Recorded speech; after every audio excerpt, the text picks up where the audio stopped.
भक्तांना सप्रेम जयगुरु. आज आपल्यासोबत नागपूर येथील एक भक्त आहेत आणि ते आपल्याला लहानूजी स्वानुभवावरती त्यांचे अनुभव सांगणार आहे. काका जयगुरु. जय जय लहानूजी बाबा. जय बाबा. सर्वात आधी तुमचं संपूर्ण नाव सांगा. नरेंद्र पुनाजी कुंभारे, मूळ गाव? मूळगाव गुमगाव, अच्छा, नागपूर जवळचं. नागपूर जवळचं गुमगाव. तर तुम्हाला श्री संत लहानूजी बाबांच्या दर्शनाचा ध्यास कसा लागला हे सांगा सर्वात आधी. मला एक नावी समाजाचे एक मित्र होते. बरं माझ्यापेक्षा वयस्कर होते. बरं. मी असंच पागलासारखं फिरत होतो, हो काम करायचं आणि मला काही सुचत नव्हतं. हो त्यावेळेस मग मला काय झालं, ते त्यांच्याकडे मी बसत होतो. आपल्यापेक्षा वडीलधारी माणसं आहे म्हणून. हो तर ते म्हणाले मला की तू चालते का म्हणे माझ्यासोबत फिरायला, बाबाचे दर्शन घ्यायला. हो पैसे नाही म्हटलं माझ्याकडे. हो. अरे तू चाल यार म्हणे, मी तुला जसं होईल तसं मी आपण ॲडजस्ट करू म्हणे. त्यांनी मला आणलं, गुरुपौर्णिमेच्या दिवशीच आणलं मला. हो जवळजवळ मला वाटतं 88-89ला ना 88ला आणलं आहे मला. हो. तर त्यांच्यासोबत मी आलो आहे ते. बरं. तेव्हापासनं मी रेग्युलर येत आहे. हो गुरुपौर्णिमेला आणि रक्षाबंधनला हो. कधी आठवण आली तर तेव्हा पण येतो मी. बरोबर. म्हणजे वर्षातून कमीत कमी 2 जास्तीत जास्त. तुम्हाला तुमच्या जीवनात आलेले अनुभव प्रसंग सांगा. हां, ते मी सुरुवातीला आल्यानंतर लगेच मला 4-6 महिन्यांनी मला एक असा प्रसंग घडला. हो. माझं D.Ed व्हायचं होतं पूर्ण कंप्लीट. बरं. तर एक इंग्रजीचा सब्जेक्ट होता राहिलेला. हो. तर तो सब्जेक्ट काढण्यासाठी मग मी मारुती वानखेडे बाबाजी होते. अच्छा. तर त्यांनी मला मार्गदर्शन केलं. काही हरकत नाही म्हणे, तू एक काम कर म्हणे, श्री लहानूजी गुरुदेवाय नमा असं लिहायचं म्हणे. श्री लहानूजी देवाय नमा. तर कमीत कमी 10-20 एक वही भर म्हणे. म्हटलं आता वही कुठून आणू म्हणजे किती पैशाची होईल काय होईल हे मला माहीत होतं, पण परिस्थिती तशी माझी नाजूक होती. नाजूक होती तर मग मी तसंच केलं. सकाळी उठायचं, पहाटेच्या वेळा सकाळी उठल्यानंतर कोवळ्या उन्हात बसायचं आणि एक जेवढं का पान होते तेवढं पानं लिहायचे आणि मग आपल्या कामाला जायचं. आणि मग लगेच मी फॉर्म भरला. D.Ed फेल होते एक सब्जेक्ट. तर त्यानंतर मग काय झालं, बरं, की मग लगेच माझा सब्जेक्ट निघला. असं काय? सब्जेक्ट निघाल्यानंतर सप्लिमेंटरीला सब्जेक्ट निघाल्यानंतरच्या आधी एक जागा निघली होती माझी D.Edची. तर त्यावेळेस मग काय करू, आता माझ्याकडे डिप्लोमा नाही काही नाही, का करू म्हटलं मी. तर काही लोक म्हणे बोनाफाईड सर्टिफिकेट घेऊन घ्यायचे म्हणे आणि ते फॉर्म भरून घ्यायचं म्हणे. तर मग मी तसंच केलं आणि फॉर्म भरला तर लगेच मला मग ते इंटरव्ह्यूचं लेखी परीक्षेचं पत्र आलं. पत्र आल्यानंतर मग मी पास होतो की नाही मला धाकधुकच होती. तर पत्र आलं त्यावेळेस मी दर्शनाला आलो होतो का बाबा माझी ह्या तारखेला परीक्षा आहे, तर थोडंसं हजर राहाल. तर ठीक आहे मॅडम, काय हरकत नाही. तर मग तेवढं झालं. त्याच्यानंतर मग 1 महिन्याने मला तोंडी परीक्षेचं पत्र आलं.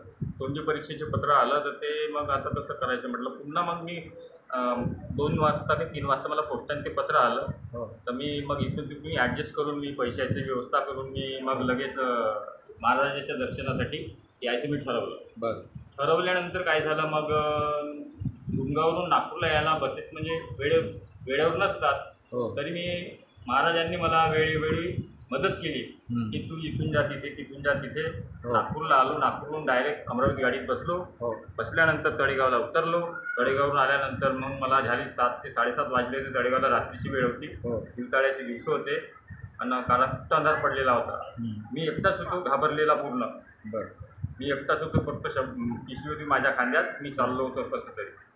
तर इकडून तिकडून मग मी काय करू, आता ट्रक भेटेल का गाडी भेटेल काही समजत नव्हतं मला. आणि मग मी रोडवर आलो रस्त्यावर तळेगावच्या. तिथं मग एका ट्रकला हात दिला. त्यांनी मला थांबवलं. कुठे जाते म्हणे बेटा. तर मी म्हटलं मला खडकीला जायचं आहे, टाकळखेडला तिथून जायचं आहे दर्शन घ्यायला. तर तिथून 4 किलोमीटर म्हटलं खडकीपासून लांब आहे म्हटलं. बरं बसा म्हणे. त्यांनी बसवलं मला. तर बसवल्यानंतर मग त्यांनी काय केलं, खडकीला मला चुपचाप उतरून दिलं. उतरवल्यानंतर दादा म्हटलं तुमचे पैसे किती. नाही म्हणे बेटा म्हणे, तू जा म्हणे, लहान आहे म्हणे, तू सरळ निघून जा म्हणे, व्यवस्थित जाशील म्हणे, असं त्यांनी मला म्हटलं. म्हटल्यानंतर मी आलो. आल्यानंतर परतोड्यापर्यंत आलो. गैवरून आलो. आल्यानंतर मला एकदा परतोडे चकुली आहे त्याच्या पुढे आलो. एक चराडभर जागा, जिथून एक स्त्री भेटली अच्छा. माझ्यापेक्षा उंच 7 ते 8 फुटाची. 7 ते 8 फुटाची भेट मिळाल्यानंतर त्यांच्या पाशी अशी घागर होती. बरं. आणि मी पुरा घाबरून गेलो. तर कुत्रे असे भेट होते, भूकांत होते. तर त्यावेळेस असं मला काय करू का नाही असं काही सुचत नव्हतं. सुचत नसल्यानंतर मी पुढे पुढे आलो. कमीत कमी 2 ते 3 सिटी मी पुढे आलो. पुढे आल्यानंतर मला असं वाटलं आता मी का करू का नाही. तेव्हा लहानूजी महाराजाचं मी पूर्ण नामस्मरणच करत येत होतो. आल्यानंतर फक्त थोडीशी अशी नजर बाहेर अशी केली मी न पुढं बघतो तुम्हाला काहीच नाही दिसलं. काहीच नाही दिसल्यानंतर मग महाराजाचं दर्शनसाठी मग इथं लाईट दिसली मला. मग आल्यानंतर मी इथे आलो. तर मग जेवायची व्यवस्था पाहिली मी तिथं. तर म्हणे सर्वांचे जेवण आटोपले आहे म्हणे, पण तुला पण जेवण मिळेल म्हणे. बरं. त्या दिवशी मग मी जेवण केलं. जेवण केल्यानंतर आराम केला. मी तर गादी घेतली, आराम केला. आराम केल्यानंतर झोपलो मस्त. रात्रभर झोप लागली. सकाळी उठलो 5 वाजता. भोंगे वगैरे वाजले, लाऊडस्पीकर. उठल्यानंतर मग मी स्नान केलं, अंगावर पाणी घेतलं, स्नान केलं. नंतर कपडे आणले, ते कपडे घातले आणि महाराजाला म्हटलं हे असं असं आहे, हे पत्र आहे आणि तुम्ही या म्हटलं. काय करू मला काही समजत नाही, माझ्याकडे पैसे नाही, आदले नाही, काय नाही म्हटलं. लोक म्हणतात म्हटलं की पैशाशिवाय काम नाही होत तुझ्यावाला बेटा. मी म्हटलं माझ्याकडे पैसे नाही, कसं करू. तर मग अभिषेक झाला. अभिषेक महाराजांनी करू दिला मला वर. अभिषेक केल्यानंतर मला बोला. दर्शन घेतलं. दर्शन घेतल्यानंतर सर्व दर्शन झाल्यानंतर काही वेळानंतर 1-1.5 तासाच्या नंतर मग मी पुन्हा परत दर्शन घेतलं. दर्शन घेतल्यानंतर मग तिथे महाराजाच्या पादुकापाशी गेलो. तिथं मस्तक ठेवला. मस्तक ठेवल्यानंतर तिथून वरून एक गुलाबाचं एक सुंदरसं फूल ताजं तवानं भेटलं मला. ते मी खिशामध्ये ठेवलं. खिशामध्ये ठेवल्यानंतर मी ते फूल घेऊन त्या तोंडी परीक्षेच्या ठिकाणी गेलो. मी पैसे नव्हते तर मी सायकलची किरायानं काढली. बरोबर. ज्या ठिकाणी रिक्षा होती त्या ठिकाणी पोहोचलो 10:30 वाजता. मी म्हटलं देवा माझा नंबर जर 11 वाजता लागला तर मला उशीर होईल, लवकर जाऊ दे. तर मी 10-10:15 वाजता तिथं पोहोचलो. पोहोचल्यानंतर माझा नंबर लंच ब्रेक नंतर माझा नंबर लागला. नंबर लागल्यानंतर तिथे माझा पुकारा झाला. बस लंच आल्यानंतर लगेचच पहिला नंबर माझा लागला.